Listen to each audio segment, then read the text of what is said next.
तो पिछली वीडियो में हम लोगों ने देखा था चोल, चेर और पांड्य को। उसके बाद हम लोग थोड़ा सा और आगे बढ़े थे, पल्लव वंश वगैरह देखा गया था और फिर हमारी कहानी खत्म हो गई थी। आज की जो कहानी है वो शुरू होने वाली है एक ऐसे साम्राज्य से जो कि जिसका ग्राफ पहले तो यहाँ पर था, फिर थोड़ा ऊपर उठा और फिर धड़ल्ले से नीचे गिर गया और फिर कुछ दिनों तक ऐसे चलता रहा, फिर अचानक से ऊपर उठ गया। तो यही कहानी हम लोग आज देखने वाले हैं और चलिए शुरू करते हैं। हम लोग आज बात करने वाले हैं चोल वंश की, और चोल वंश को हमने पुरानी वीडियो में देखा था। चोल जो कि कुछ हमने यहाँ पर देखा था, पेन्नार नदी हमने बात की थी, उधर के आसपास के एरिया को हमने चोल वंश कहा था। धीरे धीरे हम लोग देखते हैं कि ये जो चोल वंश है उसका पतन हो जाता है और नए वंश आते हैं। लगभग 300 से 300 एडी, 300 बीसी से 300 एडी तक ये जो कहानी है वो चोल वंश के प्राचीन वाले भारतीय इतिहास में हम लोग देखते हैं। और फिर एक शक्तिशाली शासक आता है, शक्तिशाली मतलब हाँ शासक कह सकते हैं। तो वो आते हैं और पुनः चोल वंश की स्थापना कर देते हैं। उनका नाम रहता है, आगे बताऊंगा वीडियो में। तो हम लोग देखने वाले हैं आज चोल वंश। 300 ईसा पूर्व से 300 ईस्वी चोल एक शक्तिशाली शक्ति थे, फिर वे इतिहास के पन्नों में गायब से हो गए। सालों बाद चोलों ने दोबारा सत्ता हासिल की और विशाल साम्राज्य स्थापित किया। ये देख सकते हैं पूरे चोल की कहानी। धीरे धीरे आगे बढ़ा, पहले इतना था, फिर इतना हुआ, फिर इतना पूरा छाड़ गया, तो ऐसा रहा। और इसके समय की बात करें तो ये जो समय था ये 850, हमने जो 300 ईसा पूर्व से 300 बीसी से 300 एडी देखा इस कहानी को, फिर 850 में आ गया चोल वंश। मतलब यहाँ तक चोल थे, फिर यहाँ तक गायब हुए, फिर उठना शुरू हो गए। तो 850 से लगभग 1279 लेकर चल सकते हैं, 1279 एडी। अब हम लोग बात करते हैं कि कौन था वो आदमी जिसने कि इसकी नींव रखी और इस साम्राज्य को इतने बड़े विस्तार में विस्तारित करने का पहला जो नींव है वो रखा। उस संस्थापक का नाम है विजयालय। ये विजयालय जो शासक हैं,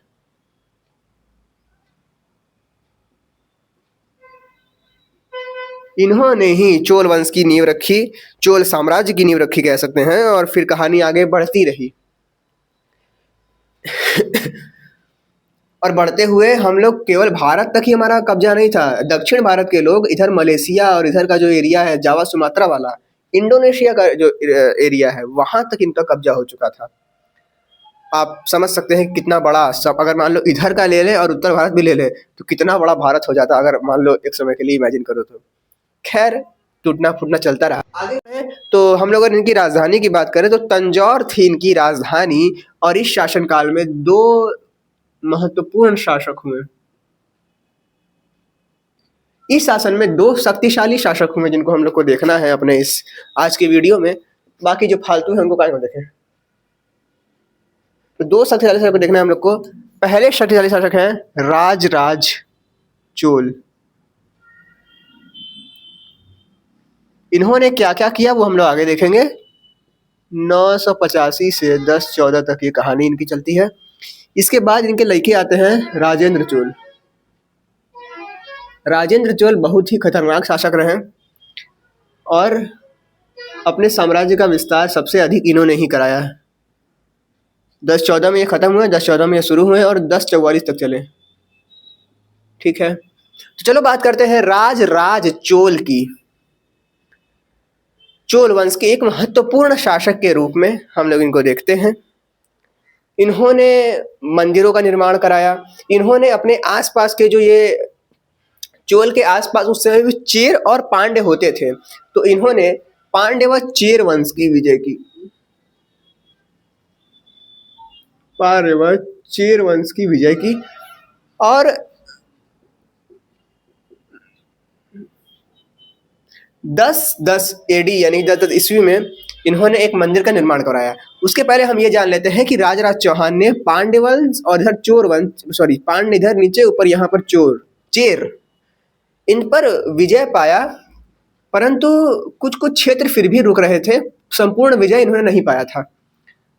उस काम को आगे इसके उत्तराधिकारी करते हैं, मगर अभी के लिए हम ये देख सकते हैं कि पांड्य व चेर वंश की विजय की जो शुरुआत है वो राजराज चोल से हो चुकी थी।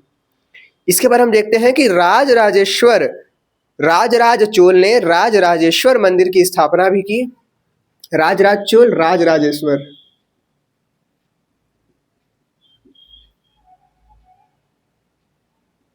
मंदिर की स्थापना इन्होंने की। अब चूंकि शासक हैं तो उन्होंने विजय तो किया ही होगा बहुत जगह पे।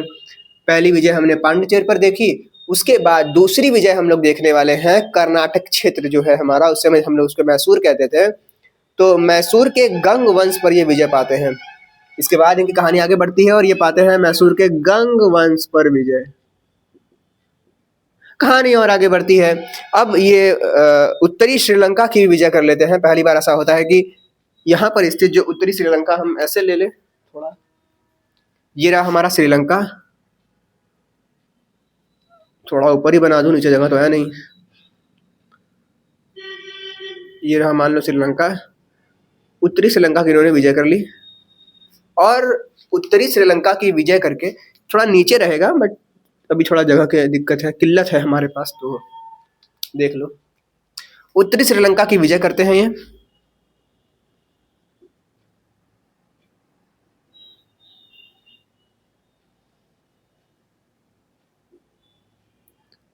उत्तरी श्रीलंका की विजय करते हैं, और विजय करने के बाद जो राजधानी है वो पोलन्नरुवा को बनाते हैं। पोलन्नरुवा। तो हमने अभी तक देखा क्या क्या? चोल वंश का उदय हुआ 850 ईस्वी के लगभग में उदय होता है और हम लोग देखते हैं विजयालय इनके संस्थापक होते हैं, राजधानी विजयालय रखते हैं तंजौर। तंजौर के बाद बहुत सारे शासक आए, उन शासकों में एक शासक को हमने देखते हैं राजराज चोल को। राजराज चोल आते हैं 985 में। 985 से लेकर 1014 ईस्वी तक ये काम, इनका कर्मकांड चलता है, और पांड्य और चेर वंश पर विजय प्राप्त करते हैं। इसके बाद ये मैसूर के गंग वंश पर विजय प्राप्त करते हैं, उत्तरी श्रीलंका पर विजय प्राप्त करते हैं, और फिर इनके लड़के आ जाते हैं शासन में, जिनका नाम होता है राजेंद्र चोल। तो राजेंद्र चोल जो है वो जो पांड्य और चेर वंश पर है वो संपूर्ण विजय प्राप्त करते हैं। पुनः इन्होंने क्या किया था? विजय प्राप्त किया, परंतु संपूर्ण विजय प्राप्त नहीं किया। पांड्य और चेर को पूरी तरह से इन्होंने जब्त कर लिया राजेंद्र चोल ने। बाप नंबरी बेटा 10 नंबरी। इन्होंने संपूर्ण विजय श्रीलंका पर भी प्राप्त किया, संपूर्ण श्रीलंका की विजय कर ली। तो अब श्रीलंका पूरा हमारे पास हो गया। तो अपने साम्राज्य का विस्तार यहाँ पर किया। ये पूरा जो विस्तार है ये लगभग हम कह सकते हैं कि इन्हीं के शासनकाल में हुआ, यहाँ तक तो हम कह ही सकते हैं। ठीक है, अब आगे थोड़ा सा देखें तो उत्तरी श्रीलंका के, सॉरी दक्षिणी श्रीलंका की विजय की, उत्तरी श्रीलंका की विजय की, पूरा श्रीलंका विजय कर लिया। अब कहानी थोड़ी सी आगे बढ़ी, यहाँ तक आई। अब कहानी थोड़ी और आगे बढ़ेगी, थोड़े और नीचे आएंगे, और ये जो हमारा ये रहा पूर्वी, ये रहा दक्षिणी। तो पूर्वी दक्षिणी यानी दक्षिणी पूर्वी क्षेत्र जो है वहां पर ये विजय प्राप्त करते हैं। दक्षिणी पूर्वी क्षेत्र पर विजय, दक्षिणी पूर्वी क्षेत्र विजय, समझ लो भाई, विजय लिखा है, विजय। और करडामम की विजय, मतलब कि दक्षिणी पूर्वी क्षेत्र के अंतर्गत करनामम जो क्षेत्र है उसकी विजय करते हैं, और जावा द्वीप इसके अंतर्गत आता है, इंडोनेशिया का, अभी का इंडोनेशिया का। हम लोग देखते हैं कि उत्तर भारत की विजय करके गंगा, ये उत्तर भारत में भी आते हैं, गंगा का ये जो क्षेत्र है ये पूरा यही है। तो यहाँ पर ये आते हैं, यहाँ की विजय करते हैं लड़ाई झगड़ा करके, और फिर गंगा के जल को धारण करके खुद को एक उपाधि देते हैं, गंगई कोड की उपाधि।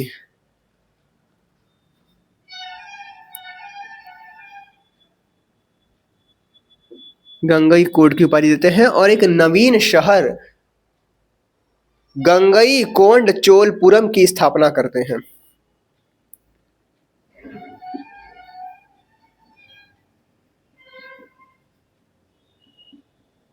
चोलपुरम की स्थापना, गंगईकोंड चोलपुरम की स्थापना करते हैं। इसके बाद हम लोग देखते हैं राजेंद्र चोल की कहानी खत्म होती है। चोल, हम लोग इन्हीं दो जो प्रशासक हैं इन्हीं को हम पढ़ेंगे। अब इसके बाद हम लोग आते हैं इनके स्थानीय प्रशासन पर। स्थानीय प्रशासन में हम लोग ये देखेंगे कि यहाँ पर ये जो लोग हैं इनका ग्रामीण व्यवस्था कैसा था इन लोग का जो भर्ती करने का जो नियम है वो सब। अभी की बात करें तो अभी तो हम लोग एग्जाम देके भर्ती करते हैं, उस समय एग्जाम होता नहीं था। तो दक्षिण वाले क्या करते थे, इन लोग निकालते थे लॉटरी सिस्टम, और लॉटरी सिस्टम के लिए ये लोग कुछ विशेष प्रकार के लोगों को ही चयनित करते थे। लॉटरी में कौन कौन आ सकता है, तो लॉटरी में जो चुनाव की शर्तें हैं वो होंगी कि जो इंसान की आयु है वो लगभग 35 से 17 साल के बीच में होनी चाहिए।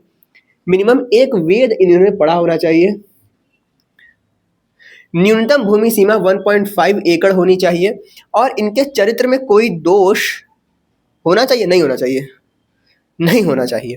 चोल स्थानीय प्रशासन के विषय में, अच्छा अब कहानी थोड़ी और आगे बढ़ती है। हम लोग ने क्या देखा कि लॉटरी सिस्टम चलता है, ऐसे होता है वैसे होता है। अब ये सब जो कहानी है ये लिखी कहाँ गई है ये भी बताना चाहिए हम लोग को। तो ये जो प्रशासन है इसके विषय में एक अभिलेख, परांतक प्रथम का अभिलेख, परांतक प्रथम के उत्तर मेरूर अभिलेख में इसका वर्णन मिलता है। उत्तर मेरूर अभिलेख, उत्तर मेरूर अभिलेख में इसका वर्णन मिलता है। अब हम लोग को और वर्णन मिलता है यहाँ के गांवों के विषय में। गांवों की बात करें तो गांव दो प्रकार से थे। एक गांव था जिसमें जन सामान्य लोग रहते थे, एक गांव था जो कि ब्राह्मण वर्ग को दान में दिया गया था और वहां पर ब्राह्मण लोग रहते थे। जो जन सामान्य के लिए था उनको कहते थे उर, सभा कहते थे ब्राह्मण लोगों के लिए। ब्राह्मण वाले जो गांव हैं उनको हम लोग ब्रह्मदेव गांव और अग्रहार गांव भी कहते थे। तो अभी तक हमने क्या क्या सीखा। पहले चोल वंश की स्थापना हुई विजयालय द्वारा, उन्होंने राजधानी चंदौर रखी। राजराज चोल आए 985 में। फिर कहानी आगे बढ़ी, इन्होंने उत्तरी श्रीलंका की विजय किया, पांडचेर की विजय किया, गंग वंश पर विजय किया, और उत्तरी श्रीलंका पर विजय पाने के बाद इन्होंने जो अपनी राजधानी है वो पोलनरुवा को बनाया। इनके लड़के आए राजेंद्र चोल। राजेंद्र चोल जो है वो 1014 में आते हैं। 1014 में राजेंद्र चोल आते हैं और बहुत सारे विकास कार्य करते हैं। उन विकास कार्यों में सबसे बड़ा विकास तो यही है कि मतलब अपना क्षेत्र का विस्तार कर लो तो वहाँ का टैक्स जो है वो आपके पास भी आने लगेगा, तो आपका जो राजकोष है उसमें वृद्धि होगी, तो आप आर्थिक विकास जो है वो आपका होगा। आर्थिक विकास इज डायरेक्टली प्रोपोर्शनल टू सामाजिक विकास। तो हम लोग देखते हैं कि अपना जो क्षेत्र है उसका विस्तार करते हैं। कौन, राजेंद्र चोल जो है, राजेंद्र चोल जो है वो चेर वंश पांड्य वंश पर संपूर्ण विजय करते हैं, संपूर्ण श्रीलंका पर विजय करते हैं, और फिर जाते हैं वो दक्षिण पूर्वी क्षेत्र पर। दक्षिण पूर्वी क्षेत्र पर भी एक खतरनाक विजय करते हैं और बहुत बड़ा साम्राज्य हम लोग यहाँ पर राजेंद्र चोल का देख सकते हैं। आगे हम लोग चोल वंश के स्थानीय प्रशासन को देखते हैं। हम लोग देखते हैं यहाँ पर लॉटरी सिस्टम चलता था, और लॉटरी में भाग लेने के लिए कुछ कुछ क्राइटेरियाज थे, एबिलिटीज थी, एलिजिबिलिटीज थी, वो पार होनी चाहिए, जो कि यहाँ पर है। दो प्रकार के गांव देखें। अभिलेख हम लोग को ज्यादा याद रखना है। परांतक प्रथम का उत्तर मेरूर अभिलेख जो है वो। अब इसके बाद कहानी आगे बढ़ती है और चोल वंश धीरे धीरे समाप्त हो जाता है, और अब कहानी में एंट्री होती है। बहुत समय तक ये मतलब कहानी जो है वो चलती रही, मगर फिर धीरे धीरे करके नए नए वंश आते गए, जाते गए, मगर इसी बीच हम लोग देखते हैं कि एक अच्छा खासा वंश निकल कर आता है चोल वंश के बाद। उसको हम लोग कहते हैं संगम वंश। और ये सब संगम वंश कहो, संगम वंश के बाद आता है सालुग वंश, फिर आता है तुलुग वंश, फिर आता है अरविडु वंश। ये सब वंश जो है वो एक ही क्षेत्र सीमा के अंतर्गत रहे, है ना। क्षेत्र सीमा कौन सी थी, तो वो क्षेत्र सीमा थी ये क्षेत्र सीमा। ये जो क्षेत्र सीमा है इसी पर संगम वंश आए, फिर सालुग आए, फिर तुलुग आए, और फिर अरविडु आए।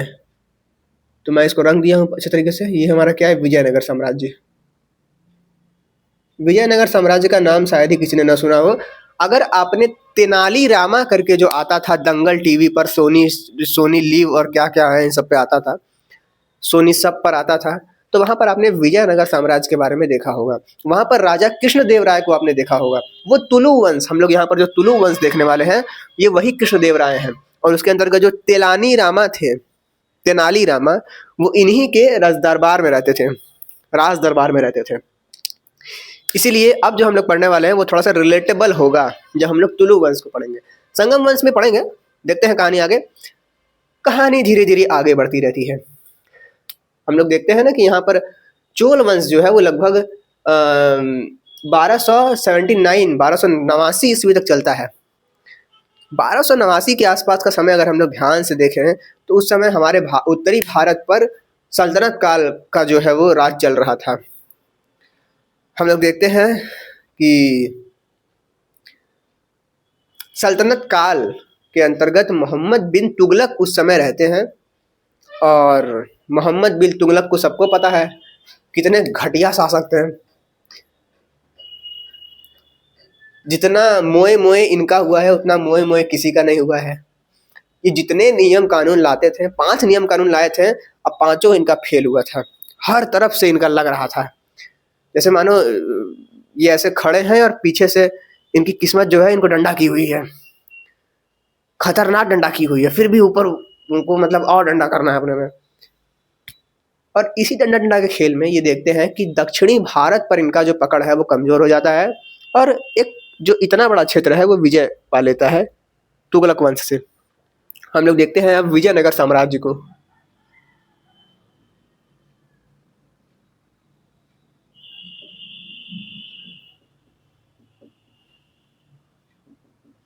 विजयनगर साम्राज्य के अंदर हम लोग संगम वंश को देखेंगे, शालुक वंश भी होता है मगर देखेंगे नहीं इसको, तुलु वंश को देखेंगे, और विडु वंश का कोई योगदान नहीं है तो इसको हम लोग नहीं देखेंगे। तो हम लोग देखने वाले हैं संगम वंश को। हम लोग देखते हैं कि मोहम्मद बिन तुगलक के समय 1336 में विजयनगर स्वतंत्र हो जाता है और संस्थापना होती है संगम वंश की।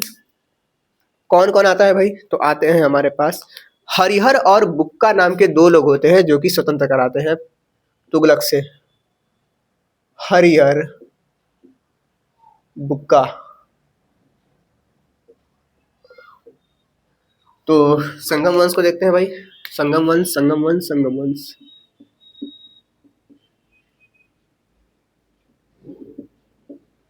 संस्थापक की बात करें तो हरिहर और बुक्का, बात हो ही गई थी हमारी। हरिहर बुक्का, हरिहर और बुक्का आते हैं, संगम वंश की स्थापना करते हैं। राजधानी ये प्रारंभ में तो अनेगोंडी रखते हैं परंतु बाद में राजधानी हम्पी हो जाती है। हम्पी लगभग यहाँ पर ये क्षेत्र जो है यही हम्पी है, ये वाला क्षेत्र। खैर बाद में देखेंगे हम ये सब चीजें। प्रमुख शासक की बात करें, हमने संगम वंश को देखा, हमने देखा संस्थापक हरिहर बुक्का हैं। अब हम लोग देखेंगे कि इसमें जो महत्वपूर्ण शासक हैं वो कौन कौन से हैं। तो महत्वपूर्ण शासक के रूप में हम लोग सबसे पहले देखने वाले हैं देवराय प्रथम को, फिर देखेंगे देवराय द्वितीय को। प्रथम,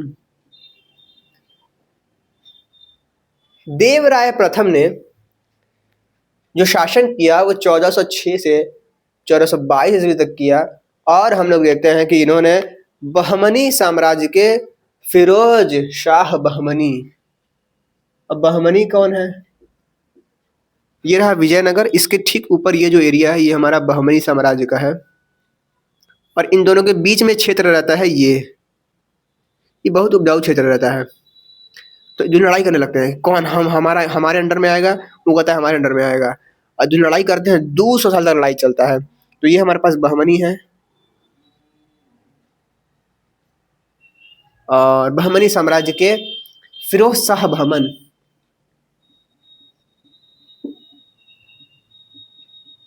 फिरोज शाह बहमन ने किसको पराजित किया? देवराय प्रथम को पराजित किया। और देवराय की बेटी से किया, देवराय की बेटी के साथ क्या किया? अरे विवाह किया यार, विवाह कर लिया, कुछ और मत सोचना तुम लोग। खैर आगे बढ़े तो हम देखते हैं कि देवराय मतलब हमने कहानी क्या क्या देखी, संगम वंश आया, हरिहर बुक्का आए, फिर होती है कि देवराय प्रथम आते हैं। देवराय प्रथम को ये बहमनी का एक शासक रहता है, वो इसको पराजित कर देता है और उसकी बेटी से विवाह कर लेता है। ठीक है भाई, परंतु ये कहानी हमेशा नहीं चलती है। इस कहानी को आगे इसके लड़के आते हैं, देवराय द्वितीय, वो बहमनी को हरा देते हैं। परंतु इस बीच का जो समय होता है उसमें हम लोग एक संघर्ष को देखते हैं। वो संघर्ष होता है बहमनी और विजयनगर संघर्ष। और जैसे हम लोगों ने पहले देखा था मेडाइवल हिस्ट्री के शुरुआत में कि राष्ट्रकूट, गुर्जर प्रतिहार और पाल वंश के अंतर्गत कन्नौज क्षेत्र को लेकर युद्ध होता था। गुर्जर प्रतिहार उसमें जीतते हैं और कन्नौज पर विजय पाते हैं। 200 साल तक वो कहानी चली थी और किस क्षेत्र को लेकर चली थी, तो कन्नौज को लेकर के चली थी। अब यहाँ पर भी जो युद्ध है वो हो रहा है, तो ये युद्ध हो रहा है रायचूर दोआब क्षेत्र को लेकर, यानी कि जो बीच का क्षेत्र है, तुंगभद्रा नदी इधर अब आती है, उसके आसपास का क्षेत्र है। तो रायचूर दोआब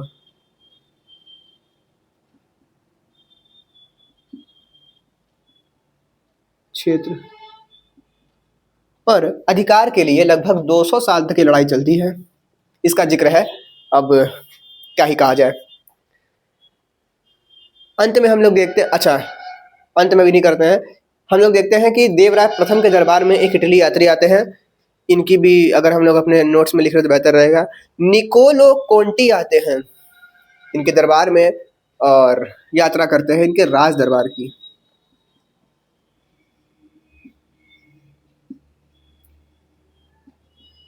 निकोलो कोंटी ने राज दरबार की यात्रा की देवराय प्रथम के। फिर आते हैं देवराय द्वितीय और उन्होंने फिरोज शाह बहमन को पराजित किया। इन्होंने फिरोज शाह बहमन को पराजित किया और इनको उपाधि मिलती है 3 ठो, और तीनों उपाधि खतरनाक सी है। एक तो है इम्माड़ी देवराय, इम्माड़ी देवराय,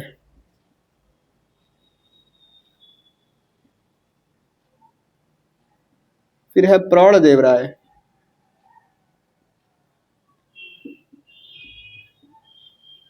इम्माड़ी देवराय, प्रौढ़ देवराय और इनको गजबेटकर की उपाधि मिलती है।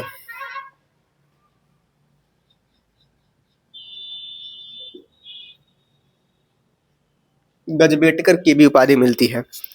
इम्माड़ी देवराय, प्रौढ़ देवराय, गजबेटकर कौन थे? देवराय द्वितीय थे। देवराय द्वितीय ने किसको पराजित किया था? फिरोज शाह जो बहमन है उनको पराजित किया था। और हम लोग देखते हैं कि इनके भी शासनकाल के अंतर्गत एक बाहरी व्यक्ति आए थे, विदेशी यात्री आए थे, ईरानी राजदूत आए थे, जिनका नाम था अब्दुल रज्जाक।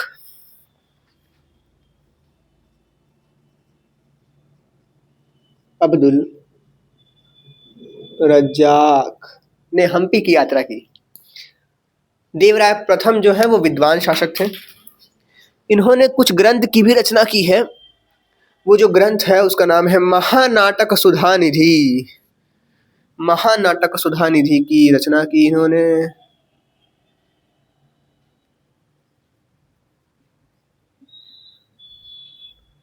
सुधा निधि की रचना की। फिर धीरे धीरे कहानी खत्म हो गई इन लोगों की। फिर आए सुलु वंश। सुलु वंश के बाद आते हैं तुलु वंश। सुलु वंश नहीं पढ़ना है क्योंकि कुछ खास है नहीं ये सब, ठीक है।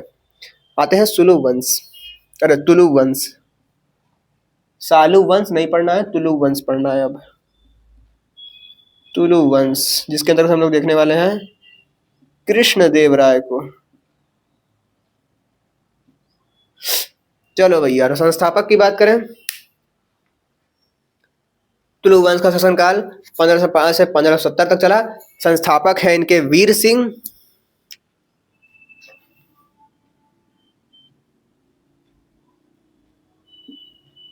संस्थापक हैं इसके वीर सिंह। विजयनगर साम्राज्य के सबसे शक्तिशाली शासक रहते हैं राजा कृष्णदेव राय।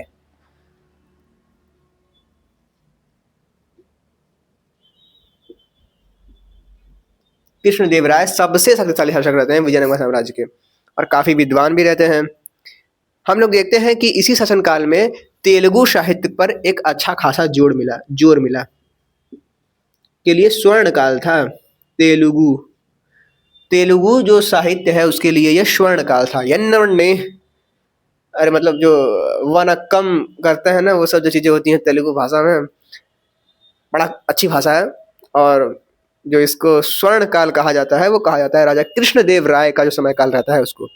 इनके दरबार में हम लोग देखते हैं कि अष्ट दिग्गज निवास करते थे, और तेनाली रामा भी हम लोग सुने ही हैं एक नाम, जो कि इन्हीं के दरबार में निवास करते थे। अष्ट दिग्गज निवास करते थे।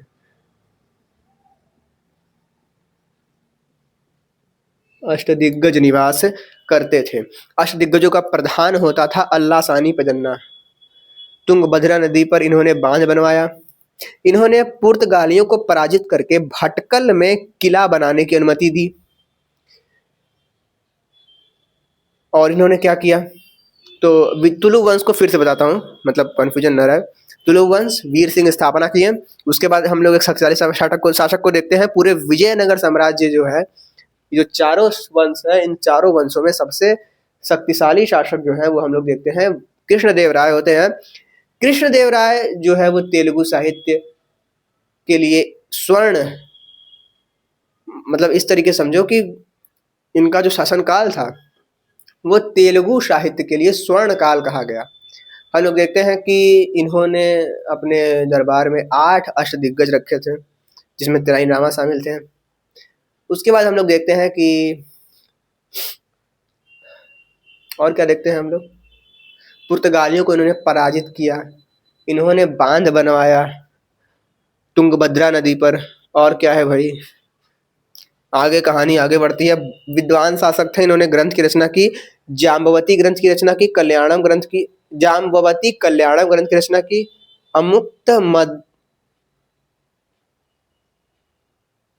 अमुक्त मल्यद की रचना की। एक नवीन शहर नांगलपुर की भी इन्होंने स्थापना की। इन्होंने 3 मंदिर बनवाया, गोपुर का मंदिर, हजारा मंदिर और विठल स्वामी मंदिर। इसके बाद हम लोग देखते हैं कि इनके शासनकाल में पुर्तगाली यात्री आते हैं। पुर्तगाली यात्री 2 होते हैं। उन 2 पुर्तगाली यात्रियों का नाम था डोमिंगो पायस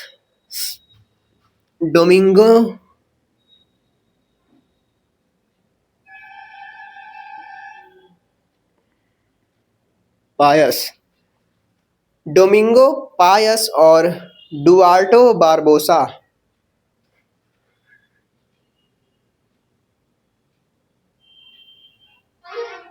डुआर्टो बारबोसा